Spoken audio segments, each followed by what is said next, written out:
The next step in the process of starting your own clinic is going to be on the area of insurance. And a couple types of insurance you should be aware of. The first is going to be a liability insurance, and you're going to be paying for a liability insurance. Typically, it's going to be through your organization, like the American Massage Therapy Association or the ABMP, and they will have an insurance included in your membership annually. And it's a professional liability. So if something happens, you're working on a client, they break a rib or something, that person sues you, your insurance will pay for that.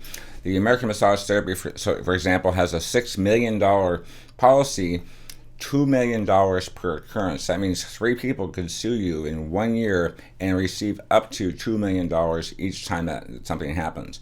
I hope that's not what's happening with you, but you're covered in that way.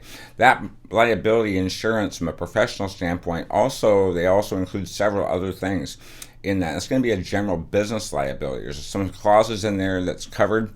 It doesn't cover things like breakage, or theft or those kinds of things, but it will cover slips and falls at your office. Believe it or not, it has an alcohol policy. If you throw a party for people at your office and someone gets in an accident and they sue you as a server, it covers that. So go ahead and read your policy. But you do want to have possibly an additional professional coverage for your office area. If you're renting a space, and you might actually have your landlord require that. Most are okay with the policy that the AMTA has.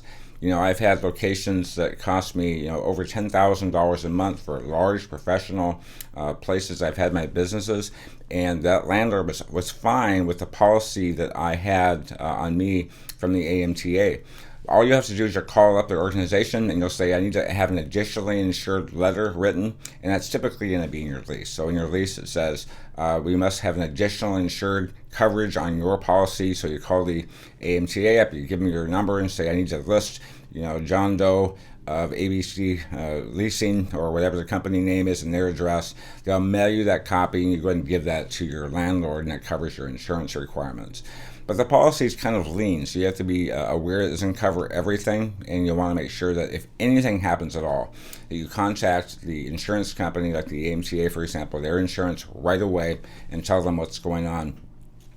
Matter of fact, when you notify them, it has to be in writing, and there's a small clause in your policy that says if you don't notify them in writing by a certain time, they won't cover you. So please read your policy, and when you get that coverage, you have to actually ask for a copy of the policy to read. They will also send a lawyer to any depositions that you might have. And there's a legal aspect. If you're being sued or somehow you're mentioned in a lawsuit, contact them. They may send a lawyer just to protect and make sure that you're covered and doesn't cause a larger settlement issue later. But they do cap that. They're going to have a cap. Usually the AMC has a cap of $150 an hour. So if you have a phenomenal attorney that you're hiring in your area to cover you, and they charge $300 an hour, the AMTA will only cover up to $150. So again, read the policy. The AMTA policy, like I said, doesn't cover everything, but it does have some bizarre coverages in there, like they won't cover nuclear materials and handling and that kind of thing. It does cover medical incidents. So if someone gets hurt at your location, again, they slip and fall, something happens, that will cover that. It does not cover you, however, on your license. So your professional license, it won't cover you if you misrepresent yourself. And this is important. Whenever something happens on a broad term, something happens at your company, you're being sued, your insurance company's job is to find a way not to pay. And that sounds pessimistic, but the point is they will find a way not to pay if they can.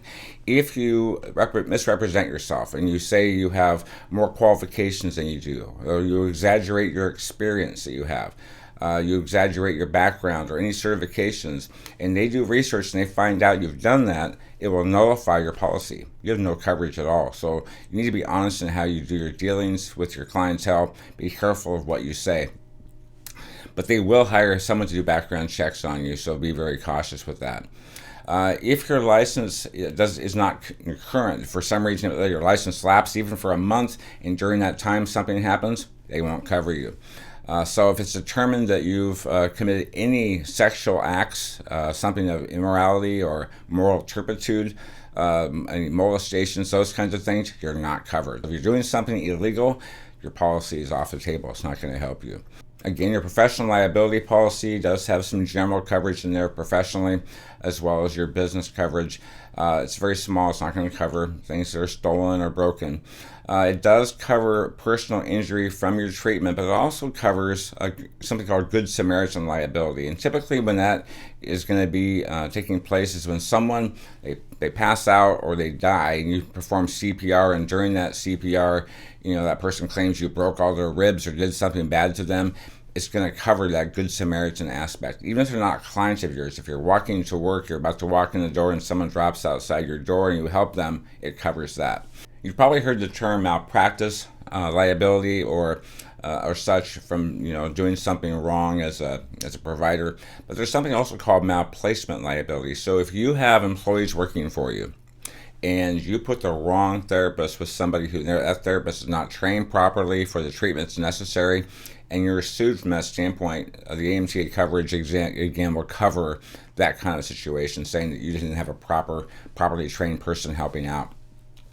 It's another good reason why you should not have a receptionist applying a hot pack for you while you're prepping somebody else. If that person applying hydrotherapy for you in your absence while you're prepping someone else or dealing with another client, they're just helping you out, that's not going to be covered because that person is not licensed for that work. So it does cover licensed therapists who just happen to be undertrained. Again, under general liability policies with your AMTA or potentially the ABMP policy, I've only studied the AMTA at depth, but they have coverage for injury to your client at the place of business. They have coverage for your host liquor coverage for parties. They're going to have fire sprinkler discharge. They're going to have fire damage to some degree. They're going to have plumbing breakage, so if a pipe breaks and damages someone's space below. It's going to have even rain entering the building through your doors or windows is covered by the AMTA policy. So it actually has more into it than just your professional liability. It does have product liability for products that you use on your client. This is important. If you buy oil or something and you use that product on your client, they get a rash, something happens or damages their shirt, I don't know, it's covered in your policy. Now, if you sell products in your office and let's say you make a product, you make your own lotions or you make your own essential oil combinations and you're selling those and that has a problem, it's not covered. So it does cover products that you use, not products that you sell. And that's a big difference, just understanding that when you're getting yourself insured. If you want to make your own products or soaps or whatever, please get a policy just for that from an insurance carrier. Your policy is going to cover your workplace, and workplace doesn't mean where you lease. That means that, but also it means anywhere you're doing business. So if you're going to a school somewhere and you're doing some on-site massage for teachers, well, that's your place of business at that moment. So it does cover you wherever you're working. If you're working at home, you might want to check with your homeowner's insurance as well, because some homeowner's insurance will cover you for work while you're working at home. Some homeowner's insurance will exclude that. So if you're depending on your homeowner's insurance to cover all your problems, be careful with that and please check and make sure that policy is going to cover you. When you call your insurance company, they'll tell you something verbally, ask for that in writing, and double check it, because I've had instances where the insurance person on the phone, the representative, had misinformation. They told me, but the policy said something completely different. So verify that in writing with your policies. You want to make sure you have insurance coverage from a standpoint of health insurance, at least for yourself.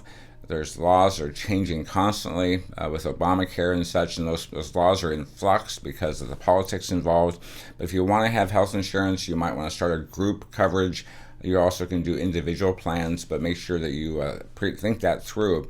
If you do want to have a group plan, they're going to require you to have certain aspects of that, and be a waiting period is going to be involved. And you can set that waiting period, or if a person was to quit and come back, or those kind of pieces. So please be aware of that if you're working with an insurance agent who's helping you provide that coverage for your place of business.